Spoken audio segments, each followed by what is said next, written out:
So, what's going on, tool groupies, mechanics, do-it-yourselfer, maintenance guys, and all the rest? Today, we're going to be going over something that I think every garage should have, especially if you're out here working in the cold, and you might not know that these are out here. But if you can get your boss to buy one, it might be worth your time and money in investing in one of these things. We've all been in those positions where you're working in a garage, an automotive shop, and it is cold. You don't ever have furnaces in certain areas, you know, because it costs a lot of money. You got to burn a lot of gas, burn a lot of electricity, whatever the case may be. The doors are always open and closing, all that kind of crap in between, right?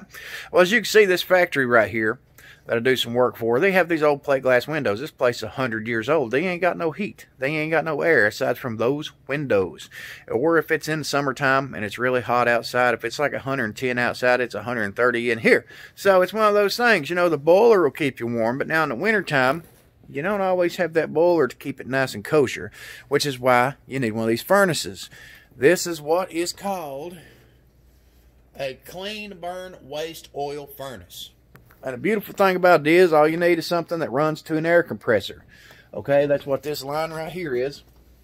This line right here runs to an air compressor. This line right here, the copper line, that runs to oil. Now, this particular model that you're looking at is model CB90AH. And what it does is the air has to be built up to a certain pressure, and then this copper line runs down into the basement where the oil drum is. Now, used oil, you know, you usually got to have somebody come pump that stuff, take it off, you know, for waste and everything. And it's just going to end up in barrels and stuff like that and buried somewhere deep inside of a coal mine probably.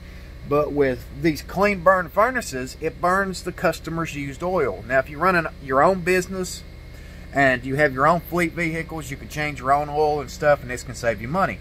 If you don't change oil, all you got to do is go get you some 55-gallon drums that some factory somewhere's getting rid of.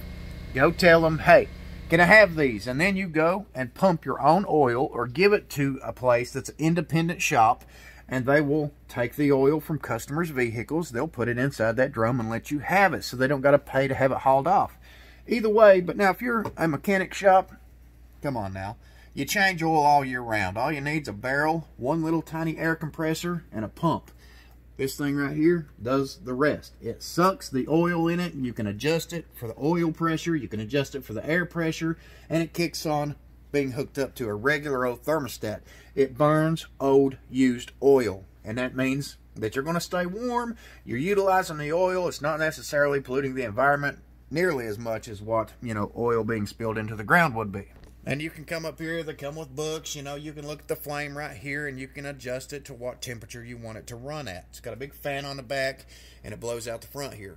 Which is why, you know, I put some little notes here on the wall for if I'm not around and, you know, whoever starts it up, they can find it. Right here, flame tips, it tells you if it's too high. It tells you if it's, you know, too much air, too much oil, one or the other, and it tells you when the flame is just right. This one is incorrect air pressure. Adjust air pressure too high, as you can see right there.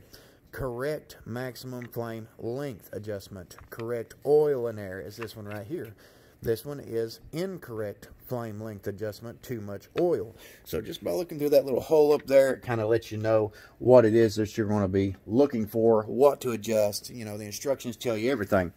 But if you're a factory, you're a shop somewhere and it gets cold, you know, somebody should suggest this to Justin Dow's boss, because, you know, they can afford to get one of these things and hang them up. And they make them big and they make them small. You can reuse the oil that's in your shop. It's just really good to have on hand. But I figured that's something I would quickly talk about, because I'm getting ready to get this thing fired up.